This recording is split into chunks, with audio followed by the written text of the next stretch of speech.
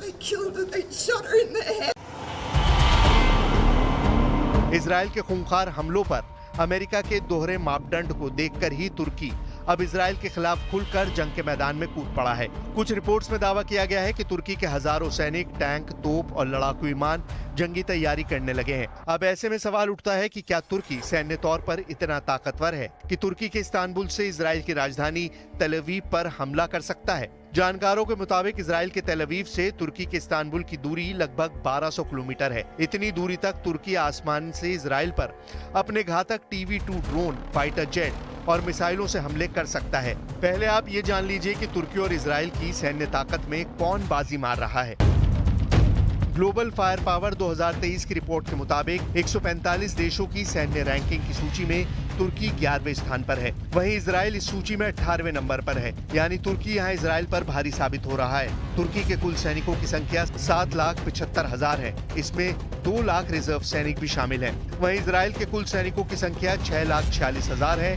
इसमें रिजर्व सैनिकों की संख्या 4,65,000 है। तुर्की की सेना में कुल टैंकों की संख्या 2,229 है। वहीं इजरायली सेना में टैंकों की संख्या 2,200 है। तुर्की की सेना में कुल आर्मर्ड व्हीकल की संख्या 1,12,476 है। वहीं इजरायली सेना में आर्मर्ड व्हीकल की संख्या 56,290 है।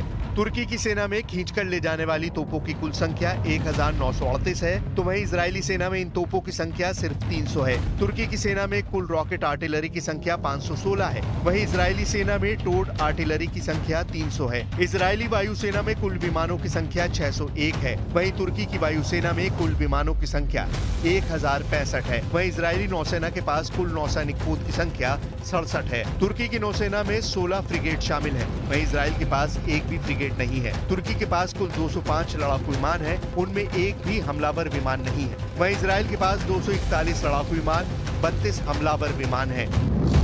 2 साल में खत्म होगा इजराइल, ट्रंप की भविष्यवाणी।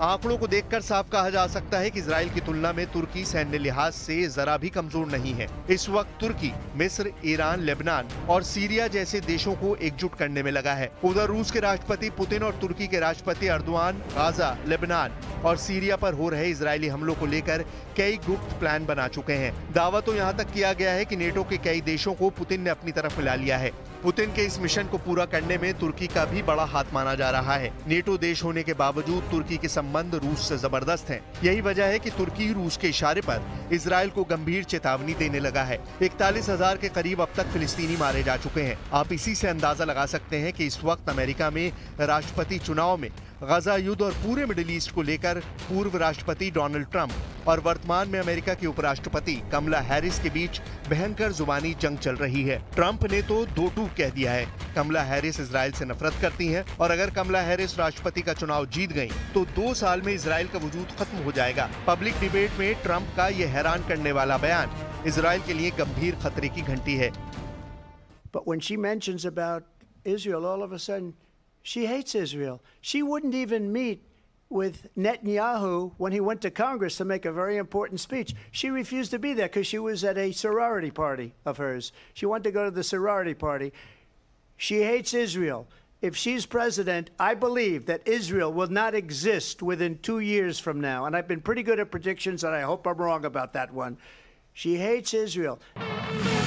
ट्रंप के बयान से आप अंदाजा लगा सकते हैं कि इजराइल गजा युद्ध में बुरी तरह से फंस गया है। अब तो नेटो देश तुर्की भी इजराइल से 2-2 हाथ करने को तैयार है। अब ऐसे हालात में भी इजरायली सेना गजा से लेकर वेस्ट बैंक तक ताबड़तोड़ हमले कर रही है। इधर खबरें ये भी आ रही हैं कि नेतन्याहू ने अपने टॉप कमांडरों को साफ समझा दिया है कि अगर हम सीज फायर करते हैं तो हमास को दोबारा जिंदा और अपने अपनी ताकत हासिल करने का मौका मिल जाएगा। इसीलिए इजरायली सेना ने पिछले 8 दिनों से गजा और वेस्ट बैंक